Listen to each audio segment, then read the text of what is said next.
الحقيقه دلوقتي طبعا وبالصدفه البحته احنا عندنا سكتش مقدمينه لنا اسره مارجردس للانشطه. السكتش ده بالظبط زي ما الدكتور مجدي حكى، وده بالصدفه البحته وترتيب ربنا. بنشكر الاخوه اللي تعبوا وخدموا فيه وقدموا لنا حاجه حلوه. يا رب كلنا نستمتع مع بعضينا، وبنشكر حضراتكم جميعا. اتفضلوا.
معلش يا جماعه، فيها هنلاقي زي انسيال او حاجه كده واقعه اسوره.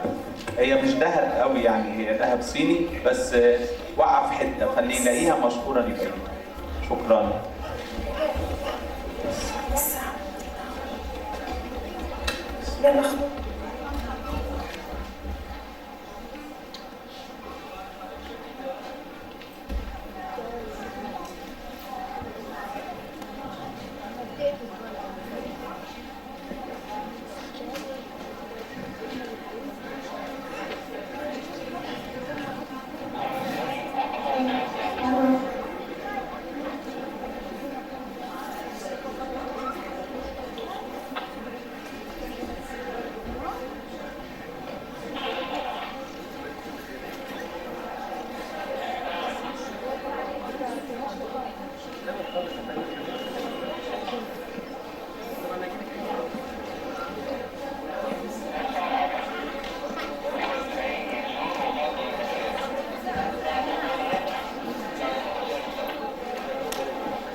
ولا كده؟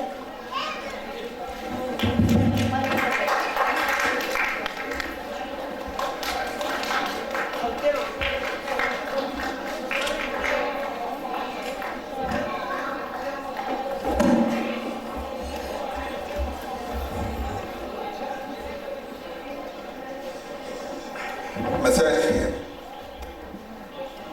أعرفكم بنفسي. أنا اللي هعمل دور الراوي النهارده في العرض بتاع اللي هتشوفوه دلوقتي. العرض اسمه اللي بيته من جواز. أظن واضح، اللي بيته من جواز.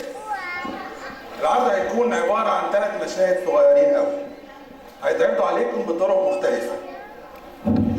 أول مشهد هيتكلم عن طريقة اختيار شريك الحياة للشباب والشابات. المشهد ده هيكون صامت. تاني مشهد هيوضح قصة جواز ناجحة بسبب الاختيار الصح. برضه المشهد ده صامت. تالت مشهد بقى هو ده المهم، هيتكلم عن قصة جواز فاشلة بسبب سوء الاختيار. بالنسبة لدوري كراوي بقى اسمحوا لي بقى ايه ادخل في المود عشان اعمله صح. قبل بداية كل قصة تكون هناك أحلام كثيرة تداعب كل شاب وكل فتاة عن مواصفات فتى وفتاة الأحلام. وكالمعتاد كل طرف يتخيل شريك حياته بشكله ومواصفاته المثالية حتى يوفر له كل الحب والراحة والرفاهية. ومن هنا بس يا اخويا ما تعملش في نفسك كده، الناس مش حمل الكلام المجعلص ده، هتجيب لهم اكتئاب. ايه ده مين دي؟ دلوقتي تعرف انا مين؟ اعرف. بنتي يا كاني، انت فين يا بنت؟ عماله ادور عليكي من بدري. انا هنا يا ماني، ادخلي. ايه ده؟ مين الشخص ده يا كاني؟ مش تعرفينا؟ مش تعرفينا ايه يا خالتي منك دي؟ انتوا مين؟ اركن انت شويه يا عم الحاج، انا بتكلم مع حبيبتي مين. ايه ده؟ مين ده صحيح يا كاني؟ ده تقريبا يا اختي اللي هيعمل دور الراوي وعمال يقول كلام مجعلص ومكلكع كده. ليه كده يا اخينا؟ ده الناس بتحب الكلام الهرهلي الكزماني البلدي الحلو بتاعنا ده هو. كزماني ايه وبتاع ايه يا حاجه؟ انتوا مين دخلكم هنا؟ وجايين تعملوا ايه؟ احنا يا اخويا عقبال امالتك، انا ابقى عمتك تاني ودي خالتك ماني. وانا ماني انا مالي انا؟ انتوا ايه؟ انتوا ايه؟ جرى ايه يا استاذ انت ما بتقراش تاريخ ولا ايه؟ ده احنا اشهر من نار على العالم. ما بقراش تاريخ على اساس اني واقف مع كليوباترا ونفرتيتي. شكلك بتتريق يا جميل، كيلوباترة ايه ونفرتيتي ايه؟ انت شايفنا قدامك علبتين سجاير ولا ايه؟ اسمع بقى يا بس مهندس، روق كده وما تخليناش نتعصب عليك، خليك طيب ولطيف. يا ستي انا هادي ورايق اهو. انا هادي، في اروق من كده؟ ممكن اعرف بقى انتوا جايين تعملوا ايه بالظبط؟ احنا يا اخويا جايين نقدم الحكايه ونحكي القصص. ايوه والمخرج هو اللي قايل لنا نعمل كده اهو. المخرج هو ان احنا اللي هنعمل دور الراوي في القصه دي. مين ده اللي قال لكم مخرج ايه وراوي ايه اللي انتوا هتعملوه؟ احنا نرد. يلا يا اختي منك ليه السلام على بيوتكم. يا ليلتك اللي مش طالع لها نهار، انت بتضربنا يا بنت يا ماني، ظبطيه. بقول لك ايه يا عم الحاج، احنا زي ما احنا مؤدبين معاك تبقى مؤدب معانا ولا هنكحرتك. انتوا شكلكم فنجريه بق على الفاضي ولا تعرفوا تعملوا معايا اي حاجه. الحقيني بالمنفضه يا بنت يا ماني. منفضه؟ وعلى ايه منفضه يا روحي؟ امال ايدينا دي راحت فين؟ لا وعلى ايه يا هواني؟ ده انتوا الخير والبركه. انا هسيب لكم المسرح واللي فيه ورونا تعملوا الدور الراوي ازاي وربنا يكون في عين المشاهدين. يلا المركب اللي تودي بنت يا ماني. تعالي نقعد، تعالي فرش لنا حاجه هنا عشان نقعد ونقزقز شويه حاجات حلوين. يلا روح ونقعد نبتدي نهري ونحكي في القصص. يلا حبيبتي وحشتيني صدقيني وحشتني عليك كمان يا بنت. ايوه يا اختي وحشتيني خالص. هتيجي انا يا اختي؟ خدي ورق الراوي اهو خدته مني. حبايبي المشاهدين والمشاهدات، في مستهل الكلام نحب نتحي حضراتكم بأجمل الترحيبات المعتبرة. وفي بداية الموضوع يا حضرات أحب أقول لكم إنه هينقسم ل3 شقق. شوكة؟ إيه شوكة دي يا أختي اللي بتقولي عليها دلوقتي؟ اللي هي جمع شق، يعني جزء، يعني حتة. بقى احنا طاردين الراجل عشان الكلام المكعبل المجعلص اللي بيقوله. تقومي انت تقولي كلام اكعبل منه؟ انجزي كده ولخصي. كل الحكاية بقى يا أفاضل أحكي لك بتستلخص في كلمتين، إن موضوع اختيار شريك الحياة لازم يكون بالأصول. ايوه يا اختي، مش زي بنات اليومين دول، كل واحدة من دول عاملة لي بنت برنديلو وعاوزة تتجوز لي شنطة فلطة. على رأيك يا أختي، وتقعد وتحط رجل على رجل وتنقي بين العرسان. ايوه يا اختي، الاولاني تقول عليه ده فقير دقة، هيعيشني ازاي وهيجيب لي منين وهيفسحني فين وشيكيت وكيت وكيت وكلام فارغ من ده، الكلام اللي ما بيعمرش بيوت يا اختي. أيوة يا أختي، وعلى رأي المثل، يا واخد القرد على ماله يروح المال ويفضل القرد وعياله. واللي يدور عليها يا اختي يلاقيها هي وعيلتها بيكملوا عشاهم مصمصة شفايف. يا أختي، ولو جالها واحد تاني عارفة بتقولك إيه؟ ايه؟ ده دلوعة أمه، ده دلوعة أبوه، ده الحيلة. لا وايه كمان؟ شوفي تقولك ايه؟ ده شكله كده ملوش رأي وبيسيد قرار. لا يا أختي، أنا مرضهالهاش تتجوز واحد اسمه سيد، هي ناقصة؟ إلا قوليلي، مش الواد ده ابن عبد الحلاق اللي عامل فيها كوافير؟ أيوة يا أختي هو. يخيبه، وده لحق كبر وعايز يتجوز كمان، ده كان لسه ماسك موبايل لعبة من يومين. طب يا أختي ما أنا مرضهالهاش برضه. وعلى رأي المثل، ابن الكبة طلع القبة، وابن اسم الله يفضل. يا اختي يعني هي اللي شكلها شيالة مسؤولية قوي، على رأي المثل دلع الفقارة يفعل المرارة. ولا التالت يا اختي ده بقى مش هيعجبها، انا عشان عنيف وقاسي ومندفع كده ومش رومانسي، ده مش عارف ابصر ايه وده مدرك ايه، مش عارفه يا اختي ايه الحجج الفارغه دي. يا اختي، بنات اخر زمن مش عارفين مصلحتهم فين، ما بيعجبهمش العجب. تقوليش هي ملكة كمان نيوتلهي؟ نيوتلهي؟ الا فين نيوتلهي دي يا اختي؟ اقول لك يا حبيبتي، لو رايحه بالميكروباص تلاقيها بعد الويل بمحطتين، تطلعي كوبري المشاه تنزلي تلاقيها في وشك على طول قصاد سوق التلاجة. يا توهتينا. سيبك خلينا في المهم اللي كنا بنحكي فيه. ماشي يا اختي، ما علينا، سيبينا بقى من البنات وحجاجهم الفارغه. ولا على رأي المثل، أقرب على الحيط ولا قعدة بنتين في البيت. تعالي يا أختي نشوف بقى الشباب وأمزجتهم الملخبطة. قولي يا أختي. أيوة على رأيك، يبقى الشاب من دول جايب له حتة شقة إيجار جديد في منطقة متطرفة وعامل نفسه عريس لقطة وينجهز وينقي كمان. يا أختي، ولو جات له واحدة ملتزمة ومتدينة يفضل يقول لك دي ملتزمة وهتخنقني، وتفضل توازني وتبكت فيا على كل غلطة، وأنا مش ناقص قرف، ويقول لك عليها إيه؟ أوفر، ويقول لك كمان عليها منغلقة. قال يعني إيه منغلقة دي يا حبيبتي؟ منغلقة دي يعني منطوية على نفسها حبتين. إيه يا أختي الكلمات المتقاطعة اللي دخلتيني فيها فجأة كده هو؟ يوه معلش، نسيت إن تعليمك مجاني. على أساس إيه يعني؟ أنا اللي تعليمي مجاني وأنتي بقى اللي خريجة الفورير جلاسال جلاش؟ يوه، أنتي كمان عرفتي الفورير كمان؟ ليه كده بقى؟ إحنا هنقعد في بعضينا ولا إيه؟ لا يا حبيبتي، يقطعني ده أنتي روحي. بس أنا اللي مستغربة، جبتي الفورير دي منين؟ أمال يا حبيبتي، ما هو لازم تتكوكبي مع العصر والبركة بقى في التلفزيون. المهم يعني قوليلي يعني ايه منغلقة ومنطوية دي؟ مطبقة يعني يا أختي؟ يو كيفي، مطبقة ده إيه؟ منغلقة دي يعني مش اجتماعية.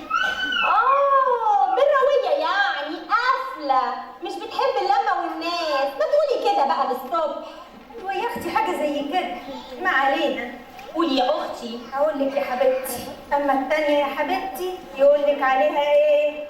اوفر. يا ربي احنا لسه خلصنا من منغلقة لما تقولي لي بلوفر. بلوفر ايه يا بنت؟ اللي هو الشرزي يعني. اوفر دي يعني مزوداه في اللبس والمكياج احمر واخضر وازرق واصفر. كرم يعني كرم. خلاص فهمت مش تقولي كده.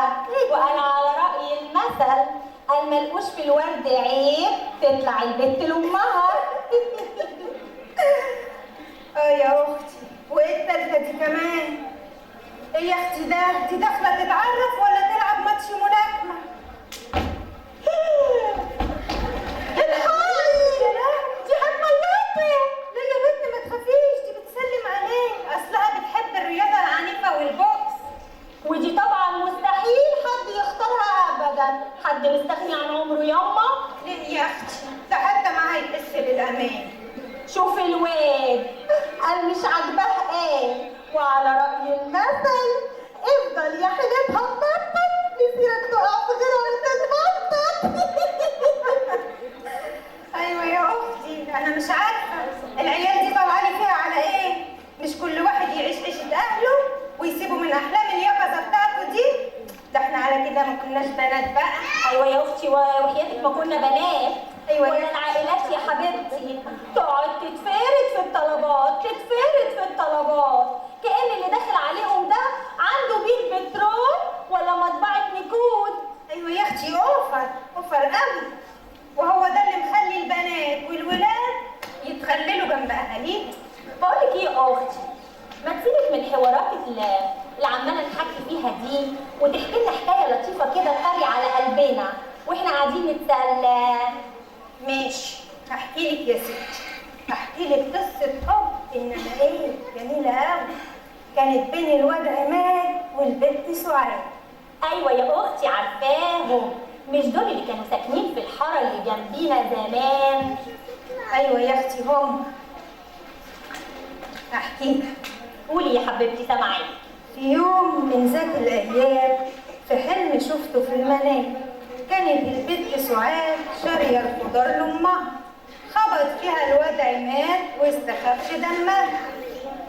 ايوه سعاد دي انا فاكراها، مش دي اللي امها فاتحه محل قطط على ناصيه الشارع؟ اكمن البيت طالعه مقطقطه.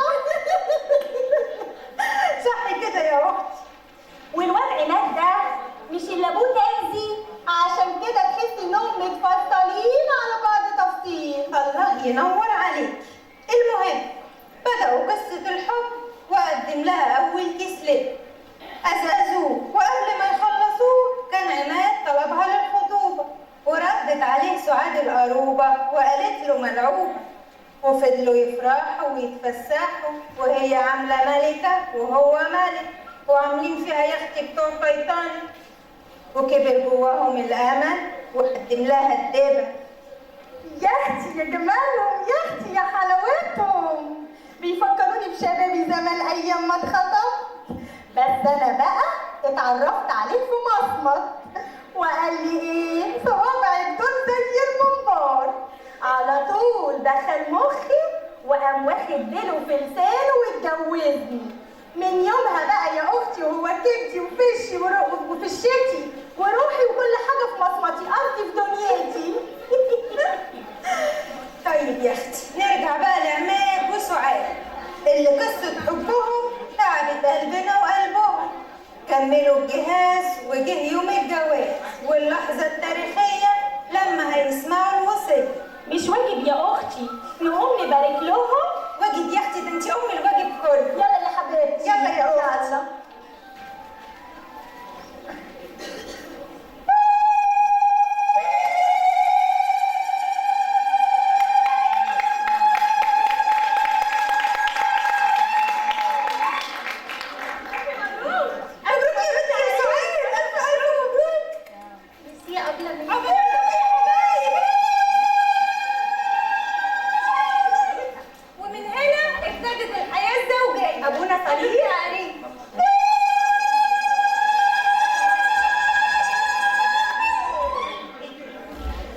ربنا سليم. وبعد الوصية ابتدت الحياة الزوجية.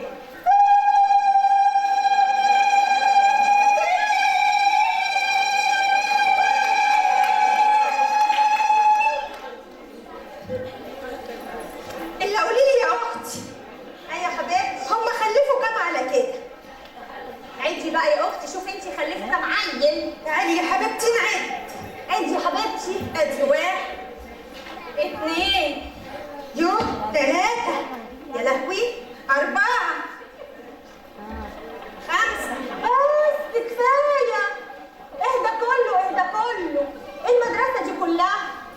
وعلى كده يا اختي بقى فضلوا حلوين ويحبوا بعضيهم كده في الزحمه والمدرسه اللي خلفوها دي؟ امال يا حبيبتي طبعا عشان الحياه كانت عندهم مليانه فرح وهنا.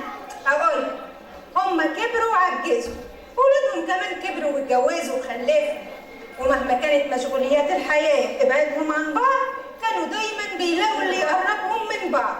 وتوته توته قلست الحدوته، حلوه ولا منتوته؟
بقى يا اختي، انتي اشتغلتينا كتير وحكيتي لنا قصص وهميه من احلامك واللي الناس كلها بتتمناها.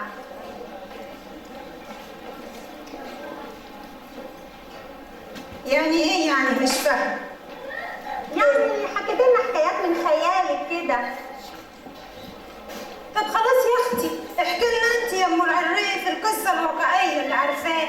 اسمعي بقى من اختك واشتري مني، ها؟ واعرفي حقيقه قصه عماد وسعاد اللي ما يعرفوهاش الناس. احكي يا اختي ورسيني. قولي يا ستي، الحكايه بدات شمال شويه. يا نهار ازرق، بدايه شمال؟ يا ريت اللي معاه اطفال يروحوا يناموا، ده الحكايه طلع فيها شمال. لا ايه، ما تفهمش غلط الوقت. بدايه شمال دي يعني منهم عمل فيها لبس وش غير وشه الحقيقي قدام التاني. يو مش فاهمه يعني ايه يا بنتي؟ يعني كل واحد مثل على التاني ولبس وش مش بتاعه قدام التاني. يا دي النيله، انت بتقولي الغاز ولا ايه؟ ما تفهميني. بقول لك ايه، الحكايه دي ما ينفعش فيها السمع وبس، دي لازم تتشاف احسن. واحنا بقى انا وانتي كده هنبقى نعمل دور الراوي في النص كده من وقت للتاني، مش يكاني يعني هتعملي قصه هتعملي راويه حسب الموقف. الله ينور عليكي، حسب الموقف. والحكايه وما فيها انهم ابتدوا مع بعض، كل واحد فيهم لابس وش، وحصل اللي هنشوفه دلوقتي.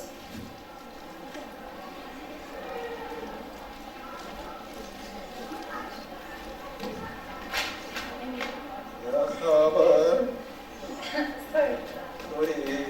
كده في الدنيا كده. انا الكتب يعني كده ماشيه. انا متاسف جدا. انا كمان متاسف اسفه. خالص. اسفه قوي. انا متاسف اكتر. ايه ده؟ طب الكتب كتب مالها؟ عايزاها. ماشي. اتفضلي. انا متاسف جدا، انا ما اقصدش، انا اسف. ممكن نتعرف ببعض؟ على طول كده من غير مقدمات. مقدمات ليه؟ الدنيا حلوه، الدنيا زي القمر، الدنيا زي السكر، طب نقعد. الدنيا شربان. نقعد ونريح ونتكلم. نقعد حالا، نقعد ترابيزه يا بيه، ترابيزه. كراسي وبتاع. اتفضلي.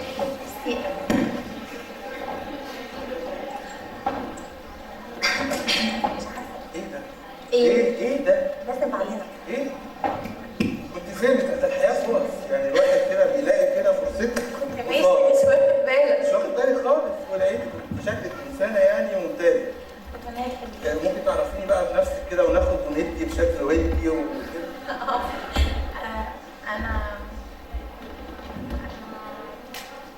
أنا إنسانة هادية جدا. باين هاديه جدا، رقيقه جدا، ورايقة خالص. واضح. فراش، انا قاعد مع فراش. فراش. وبحب المطبخ وبعرف أعمل كل الأصناف. كل الاصناف. كل الأصناف. كفته. بحب الكفتة. هريدي كفته. بحب الكفتة أوي. كفته. ومش بحب بقى الصوت العالي والدوشة، عارف كده الإزعاج ده؟ يعني مش زي الستات اللي هم يعلوا صوتهم والحاجات دي. لا يعني أنا حلم حياتي لما أتجوز بقى ما أقعدش أصرخ وأزعق ويا بنت تعالي هنا بقى والكلام ده. لا لا لا لا ماليش فيه خالص. أحب أبقى هادية كده ما تحسش بيا. ممتاز. تصدقيني بالامتناع ده اقنعتيه. انا مقتنع بالاقتناع. اتفضلي. أنا كمان ماليش طلبات واحتياجاتي في أضيق الحدود. هو ده يعني طلب اي زوج. طلبات قليله، احتياجات قليله، زوجه ممتازه. كمان خلي. طب وأنت؟ انا بصراحه ما بحبش اتكلم عن نفسي، بس يعني انا بالنسبه لي انا شخص بيتوتي جدا. اكره الكذب، ما بحبش الخيانه خالص. حلوة قوي. خالص. رجالة كله للخيانه، كله للخيانه. ماليش اصحاب، لا بقى اخرج وادخل والكلام من ده واصحابي واصحاب كده مفيش. وبقدس الحياه الزوجيه، بس فيها عيب. عيب فظيع. انا نفسي مش طايق نفسي. ليه كده بقى؟ مصرف فلوس في كل حته. مش بقى يعني جيبي اللي في جيبي ده مش ليا. دي حاجة حلوة قوي. اطلع وارمي وما بيهمنيش. حاجة حلوة ان الراجل يبقى يعني. ده حلو للستات. كل الستات بتحب كده زي الكفتة بالظبط. تمام. المهم اتخطبوا وفضلوا يتقابلوا شويه لغايه ما الواد عماد بقى يكتب لها قصايد واشعار زي اللي هنسمعه دلوقتي. اختي. نعم يا حبيبتي. ما تيجي نطلع نسمع معاهم الشعر ده. هو نسمع شعر حتة واحدة ومال. تعالي يا اختي. ماله يا اختي. مين دول؟ والقول. ايه ده هو؟ الخير اللي كنت بتقولي الكلام ده عشان اسمع الشعر. يعني انا هقول الشعر، يعني عندي شعر حلو طبعا، بس انا ما كنتش واخد بالي ان في ناس هتصحى زي الباراشوت كده. هما فعلا باراشوت بس يعني كان عاجبني. قول بقى الشعر. ده ليه انا؟ شعر جميل جدا. مش عارفه. واد يا حماده.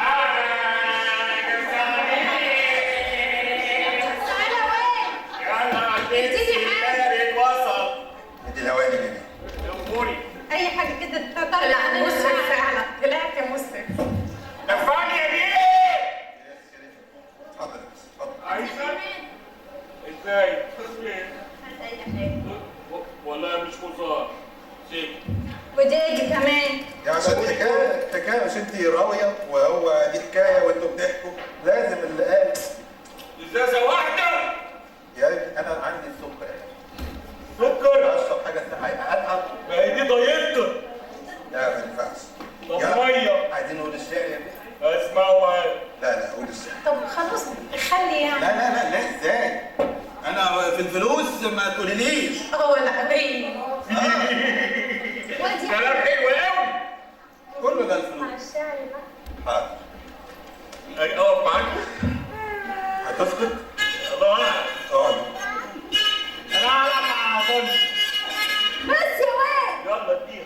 فقد آن الأوان لكي أبوح لك بما يرتاح فكري وقلبي، وهو تكسير الحواجز.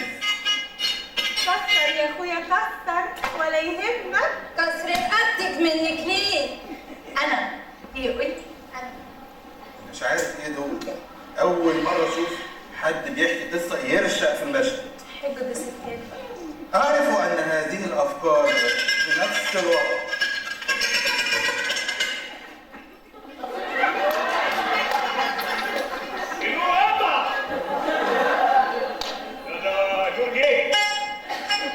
يا باشا دورك كفاية، دور ايه وبتاع؟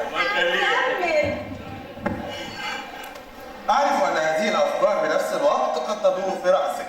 هي بتدور بس دي بتلف كمان. يعني يا عيني ما تاخديني لفه يا اختي في المراجيح بتاعتك. المرة الجاية.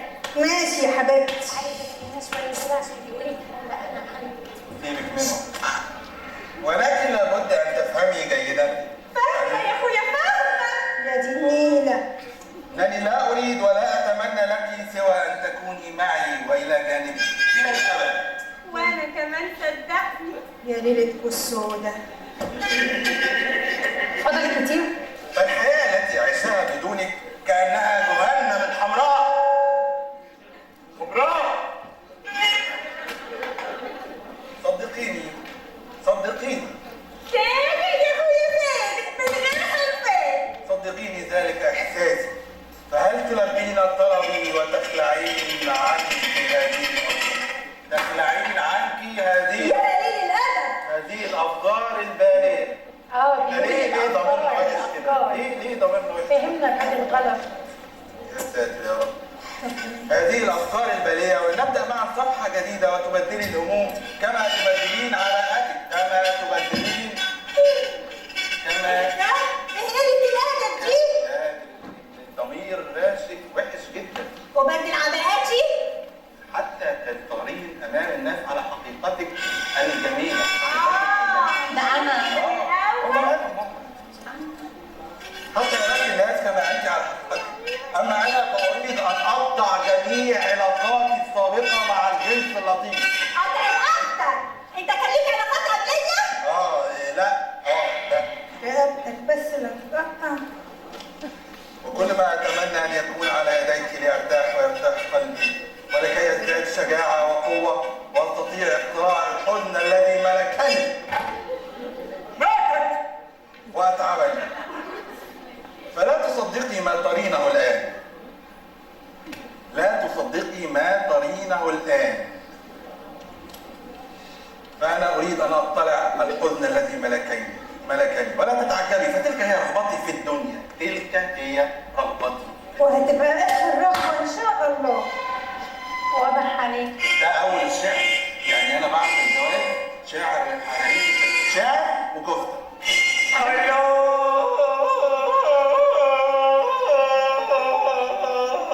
انا بقول بلاش خطوبه نتجوز على طول. حاجة جميلة. إيه رأيك في الشعر؟ بص انت بتأذيني بكلامك وبحبك الجميل ده، واللي اي بنت في الدنيا ممكن تتمناه مطرحي. يا سلام يا أنا بسرق الكلام. بنت يا سعاد، تصدقي ان انا نفسي صدقته وحبيته؟ ايه ده؟ بعد كده نبتدي الحياه الزوجيه.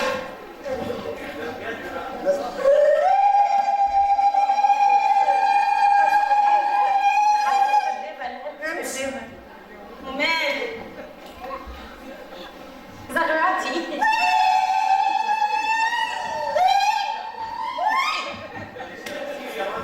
ايه ده؟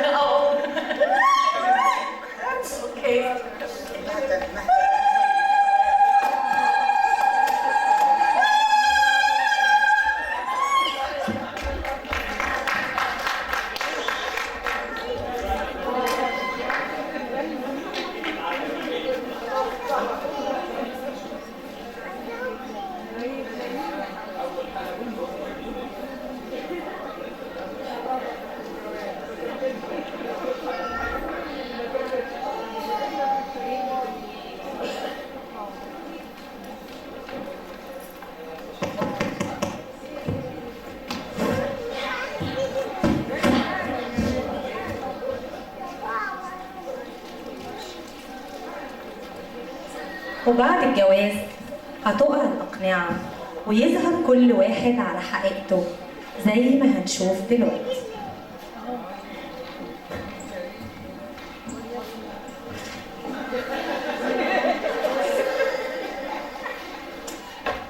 كمان لحقت تغير البيجامه يا اخويا؟ كنت فين يا استاذ لحد دلوقتي؟ وانت مالك انت؟ وبعدين هتحققي معايا ولا ايه؟ روحي شوفي لنا حاجه ندفعها. وما كنتش ليه يا اخويا مع صحابك اللي بتسهر معاهم كل يوم؟ انا حر. وبعدين انا اكل مطرح من نفسي. امال لما انا اكل بره انت بتعملي ايه هنا؟ طبعا، ما هو اصل انا الشغاله اللي جابتها لك. تيت، لا مؤاخذة يا حبايب، أصل ده لفظ مش لطيف ما يصحش تسمعوه. هتطولي لسانك؟ هطول لساني وايدي واطلع. تيت، عيب كده ما ينفعش يا لهوي، دي الأقنعة دي كانت مخبية بلاوي. كده؟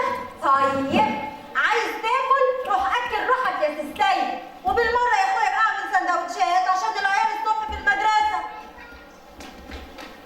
انت شايفه كده؟ انا شايفه كده. يا جماعه حلونا من الحوارات دي. يا عماد عماد حاف كده؟ ده انا ابوك يا بنتي. ايه يعني ابويا؟ هتستعبدني عشان خلفتني؟ عيني على التربيه اللي ربيتيها يا هاني. ايه؟ اتفضلي. مالها؟ مش عاجباك ولا ايه؟ ما البنت زي الفل ولا ايه؟ ارجعها يا بنت منك ليها. بقول لك ايه يا سعاد، لم بنتك دي بدل ما تحصل هنا مجزره. احنا مش بنلعب هنا يا سعاد. بقول لك ايه يا عمده، اي حد هنا يتكلم في منطقه قول لي وانا اظبط لك الاداء. سي يا ابني. فمش تخلف رجاله ولا ايه؟ ده العشر برضه يا ابني. عماد، اوعى تكون فاكر الواد ده هينفعك. ده هيبيعك ومن اول لحظه. ده اخويا وانا عارفاه. يا بنت بلاش يابا. خد يا حبيبي، استنى، خد ال10 جنيه دول. شوف اللقطه يا بابا. يا بابا على راحتنا. طول عمرك كريمه يا سوسو. ماشي يا حبيب ماما. ربنا معاك يا عمده. تقلقش ربنا معاك. يا ابني. عيب كده يا راجل، هتشتم نفسك برضو؟ قول لي بقى، ليك شوق في حاجة؟ انا بقول نعمل هدنه خفيفه كده ونقعد نتحاور مع بعضينا وهو بالمره عشونا يا جماعه. الحق يا بنت انا ابوك عايز يتعشى ايه؟ لا مؤاخذه يا كبير، ان اللي عايز حاجه بيعملها بنفسه. هيك يورسيلف يا بابا. خد قشر يا حبيبي الخضار ده عقبال ما نجيلك. بابا لازم تخلص كل الحاجات وراك بسرعه لحسن ماما تلسوع عليك. شد حيلك كده يا عمر عشان انبسط منك. وانجز عشان لسه وراك تنظيف. تنظيف يا خلفه ما يعلم بيها الا ربنا. وانت يا هاني، انا عن نفسي سايب لك البيت وماشي. اتفضلي حاجتك وبالبشاير. بالسلامة يا سبعي. ادي جواز ولا عايزين يتجوزوا؟ يا مصدقني يا مهنيني. اقعد انا انظف الخضار وامري لله. ماما راحت فين الست دي؟ ماما نعم في ناس مش فاهماه، ينفع تشرحيهولي؟ من عينيا يا حبيبتي. روحي يا ماما هاتي الكتاب والشبشب عشان افهمهم لك. شبشب ايه يا ماما انت لابساه اهو؟ لا يا ماما انا عايزه التاني الناشف عشان بيفهم اسرع. امي دي انا غلطانه وقلت لها حاجه. كتبت هاتي القط على الكتاب. ادب. صدقني ده طلع درس سهل خالص، انا خلاص فهمت. كده؟ ما دام كده يا نصحى اقعدي بقى لما نزل. لغة عربية. اعربي. التلميذ مجتهد. اعربي مجتهد. خبر مرفوع بالضمه. برافو، اجمعيها. تبقى اخبار مرفوعه بالضمه. بلاش كده وما تخلينيش استعمل السلاح. هدي اعصابك برضه يا سعاد، ده انا زي بنتك يعني برضه. طب يلي زي بنتي. حاضر. سؤال تاني. هذا الرجل جاد. عكس كلمة جاد ايه؟ كنتاكي. نعم يا اختي.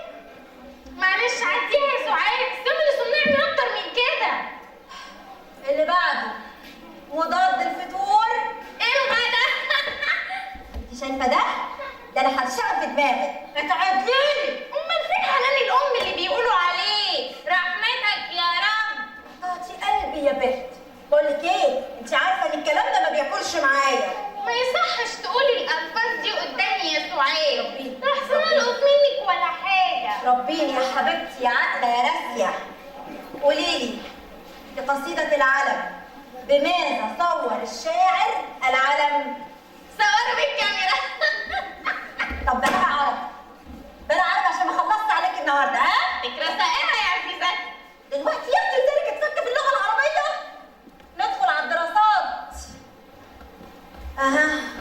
قولي لي اين يوجد الحديد في مصر؟ ساكته ليه؟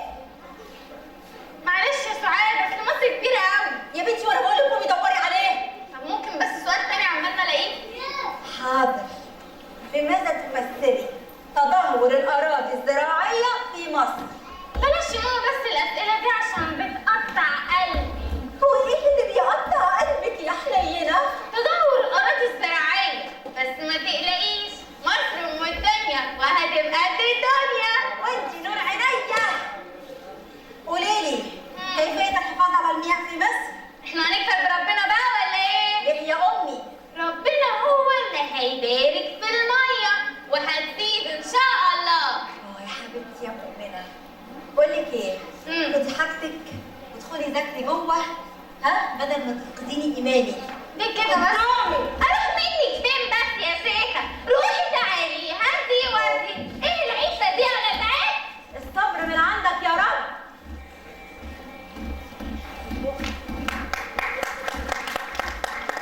برضه مفيش اكل يتحضر. اللي عايز يتجوز ويطلع الجواز والجواز. اهلا اهلا. مساء الفل يا كبير. عامل ايه يا والدي؟ حبيبي وحشتني الشويه دول. يا سلام، ده انت لسه بايعني ب 10 جنيه. انا عيب عليك، انا بيعك. انا بس اتسحبت يعني حقنا الانتماء. طب اسال عاوز ايه؟ عاوز مصروف الشهر الجديد ومعاه حوافز وعلاوه عشان الحاجه ناشفه على الاخر وواحد بيكح تراب الصراحه يعني. مصروف؟ مصروف الشهر الجديد. لسه مش الشهر القديم ما خلصش. مالكش فيه. انت تجيب المصروف بمزاجك بدل ما تروح في نسبته وبهدله. هتثبت ابوك عشان تاخد المصروف؟ ما هو عد قلبي ولا تعد رغيف يا والدي ويا واكل قوتي يا نوع على موتي. طب انا بقى نوع على موتك يا تربيتش.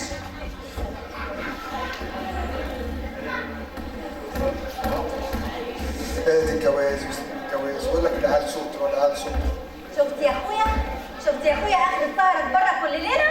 شايف العيال اخلاقهم عامله ازاي؟ ما تربيتك يا هانم، هو هيجيبوا منين؟ وانا هلاحق على ايه ولا ايه؟ على البيت ولا العيال ولا الشغل ولا مذاكره العيال ولا مشاكلي معاك ولا على ايه بالظبط؟ نفس الاسطوانه المشروخه. ده واجبك وبيتك وكنت لازم تعمليه يا هانم. وانت ايه بقى في البيت ان شاء الله؟ كن مديره؟ احترمي نفسك يا سعاد احسن لك. نسيت كلامك ليا قبل الجواز. انا ماليش اصحاب. انا بحب البيت جدا. وقال اكبر خدعه خدعتها قال ايه؟ انك مسرف واللي في جيبك مش ليك. انت هتتكلمي في دي كمان؟ اظن انكم غرقانين في خير. اقول نعم. خير خير وايه؟ يا بابا احنا من جهه غرقانين. احنا فعلا غرقانين في البخل والشح يا بابا. ليه؟ ايه اللي ناقصكم؟ يا اخويا ده انا بصرف كل مرتبي وانت بتشيل كل مرتبك على قلبك. قلت كده. انا؟ انت فاجئتيني بالموضوع ده يا سعاد. لا يا شيخ. يعني معلش يعني هو يعني ممكن تركز معايا كده؟ ركز معايا. اسمع. تعالى نرجع بالذاكره ورا. تعالى نرجع حوالي. ممكن تقول لي كده يا والدي اخر مره اكلتنا فيها لحمه كانت امتى؟ لا لا حرام. ده لسه ما فاتش سنة على اخر مره اكلت فيها لحمه قوي. ومش حاسس باي احراج كده وانت بتقول ما فاتش سنه؟ مش حالي يا بابا كنت واخدها من اللحمه بتاعت الغلابه. بلاش دي، بلاش ظلم. تقدروا تنكروا ان انا كل اسبوع بجيب لكم فرختين؟ فين يا اخويا الفرختين دول؟ يا شيخة حرام عليكي، ده لسه قشرهم ما اترماش. فراخ ايه دي اللي ليها قش ان شاء الله؟ ده انت لسه عاملاهم في الطاسه من يومين ماليين. يا نهار مش فايق. لا انت يا اخويا بتسمي البيض فراخ؟ صحيح يا ماما، مش البيض ده بيفقس ويجيب كتاكيت، والكتاكيت سوسوسوس وكوكوكوكو تكبر وتبقى فراخ؟ يبقى احنا اللي ما صبرناش عليهم. صح. طب والفاكهه والخضار اللي ما بيتقطعوش في البيت؟ انت مصدق بقك يا راجل انت؟ ما يكونش قصدك على الفاكهه والخضار اللي هي الصور اللي متعلقه على المطبخ. يكونش لا اكل ولا محلقه.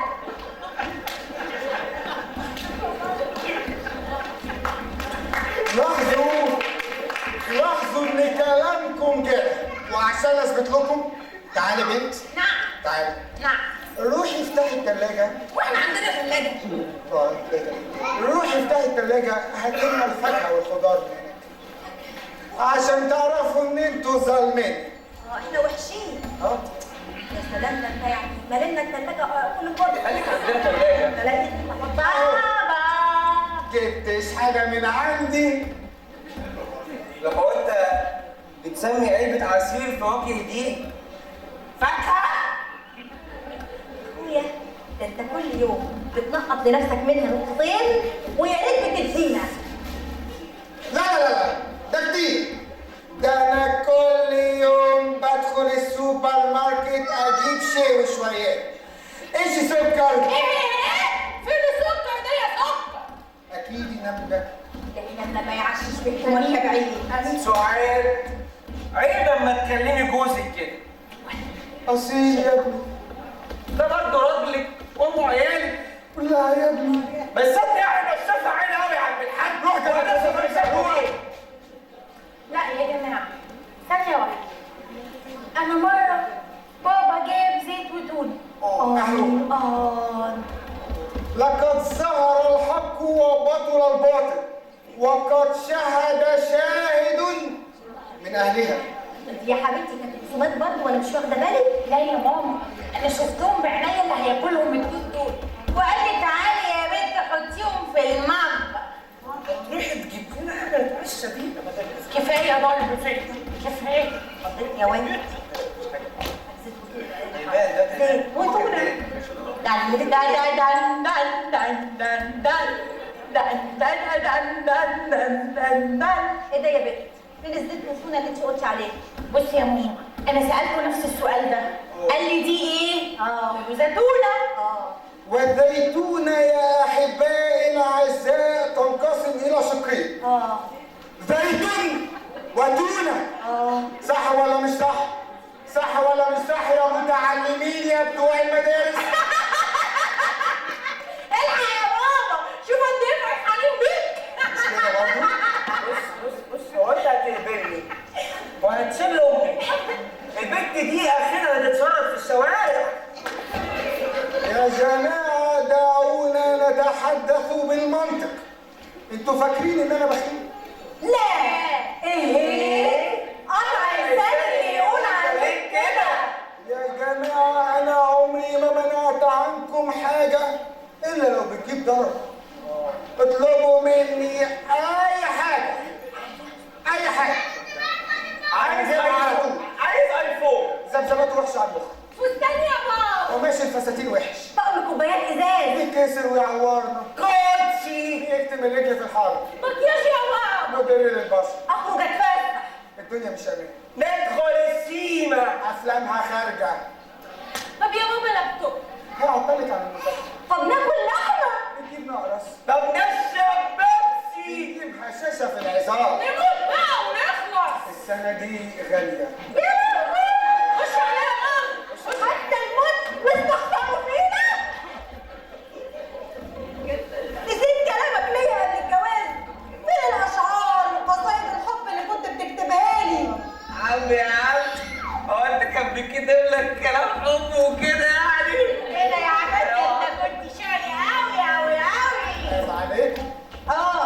الورقه بتاعته اهي لسه محتفظه بيها لحد دلوقتي. هاتي نقرا يا سعاد. هاتي يا ماما. يا ماما هتقلع عليها بطاطس. ماما بيشطب صدور من الشعر. تلاقيه طبعا بيزود حاجات، ده بيموت فيا. بصي يا سعاد، أنا لقد عدلت في هذه الورقة حسب إحساسي الحالي. تلاقي زيي انا لطف. استني بس اقرا الاول. انت سطرين وانا سطرين. ماشي يا ماما ماشي. يا ولد فكرني بالناس دي مره. نسمع مع بعض يا جماعه يمكن نهدي النفوس. لقد آن الأوان. سيدي يا سيدي. لقد آن الأوان لك أن أبوح لك بما يرتاح فكري وقلبي، وهو تكسير رأسك. ولكن لابد أن تفهمي جيدا وانا هطير فيها رقبتي. إنني لا أريد وأتمنى لك سوى ان تكون معي والى جانبي مش هيجي ورا. جهنم الحمراء. لا غلط. صدقيني اهدى ازاي شوية. احساسي، فهل تلبين طلبي وتخلعين عاداتك حتى يراك وتقطعين يديك لارتاح ويرتاح قلبي، تقطع ايديها وتقلعين عينيك. ليه قلعت عينك يا بعيد؟ عينيا. ولا تتعجبي فهي تلك الرغبه ان اقول في وجهك بؤس وشؤم، وكلما نظرت إليك وتكلمت معك اهدي يا ماما. كان كلامك وصوتك صخب وضوضاء. ولا أنسى ذلك اليوم الذي عرفتك فيه، فقد كان حقا يوما ملعونا وثقيلا. وصدقيني هتتلسوع. هذه هي الحقيقة أقولها لك بكل صراحة. صراحة ماما اهدي بقى، هي دي مشاعرك ناحيتي دلوقتي؟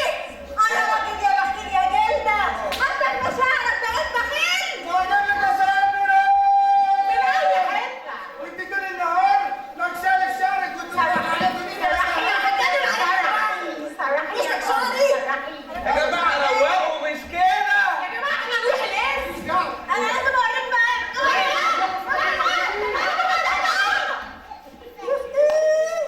العلم يعلم بها اللي ربنا دي.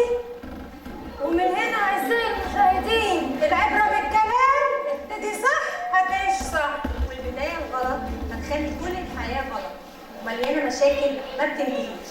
ونشوفكم في حكاية جديدة مع كاني ومان. مع تخيلات تاني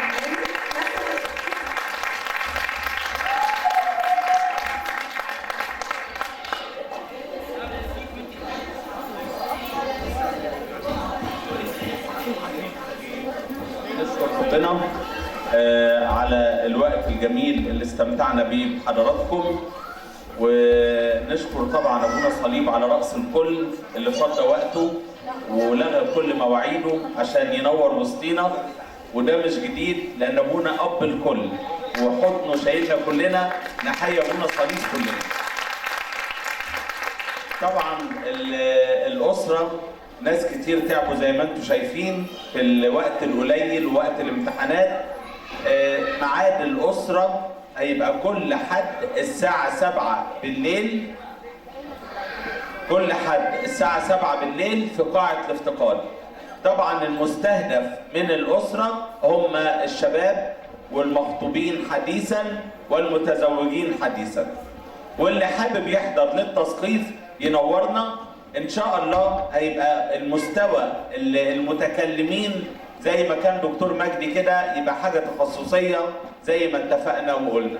بنشكر ربنا اولا واخيرا، ونشكر محبه ابونا صليب لوجوده وسطينا. نشكر ربنا يسوع المسيح اللي اتاح لنا ميلاد هذه الاسره الجديده في الكنيسه. ربنا يجعلها دايما لمجد اسم العالم القدوس وكل عمل لمجد السلام. تفضلوا نصلي. اخيرا بنعنا مستحقين نقول بالشكر لابانا الذي في السماوات، قدس اسمك، ياتي ملكوتك، تكن مشيئتك كما في السماء كذلك على الارض. خبزنا كفافنا اعطينا اليوم، واغفر لنا ذنوبنا كما نغفر نحن ايضا المذنبين الينا، ان في تجربه لكن نجينا من الشرير بالمسيح يسوع ربنا، لأن لك الملك والقوة من الأبد آمين. محبة الله الآب وشركة لا تعطيت وبتروح كل سكون أنت والسلام. سلام الرب يكون مع جميعكم.